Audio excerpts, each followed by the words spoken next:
Plus two പരീക്ഷ തുടങ്ങാൻ പോവുകയാണ്. മാർക്ക് കുറഞ്ഞാൽ നിന്റെ ഭാവി തീർന്നു എന്ന് ആരെങ്കിലും നിങ്ങളോട് പറയുന്നുണ്ടോ? എങ്കിൽ അവരോട് പറയുക, ഇത് വെറും ഒരു തുടക്കം മാത്രമാണ്.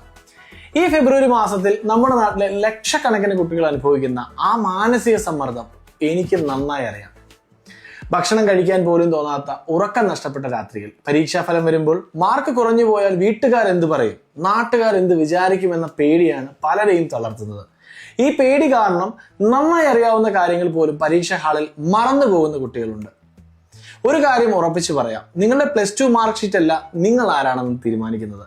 നഴ്സിംഗ് പോലുള്ളൊരു പ്രൊഫഷനിലേക്ക് വരുമ്പോൾ നിങ്ങൾക്ക് വേണ്ടത് മാർക്കിനേക്കാൾ ഉപരി മറ്റുള്ളവരോടുള്ള കരുണയും സേവന മനോഭാവവുമാണ്. മാർക്ക് കുറഞ്ഞാൽ നഴ്സിംഗ് പഠിക്കാൻ കഴിയില്ല എന്നത് ഒരു തെറ്റായ ധാരണയാണ്.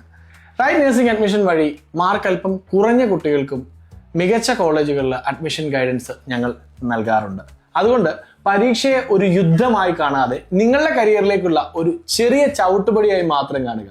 ശാന്തമായി പരീക്ഷ എഴുതുക, ബാക്കി കാര്യങ്ങൾ ഞങ്ങൾ നോക്കിക്കോളാം. നിങ്ങളുടെ പരീക്ഷാ പേടി മാറ്റാൻ ഞാൻ കൂടെ ഉണ്ടാവും. നിങ്ങൾക്കിപ്പോൾ ആത്മവിശ്വാസം തോന്നുന്നുണ്ടെങ്കിൽ താഴെ കോൺഫിഡന്റ് എന്ന് കമന്റ് ചെയ്യൂ.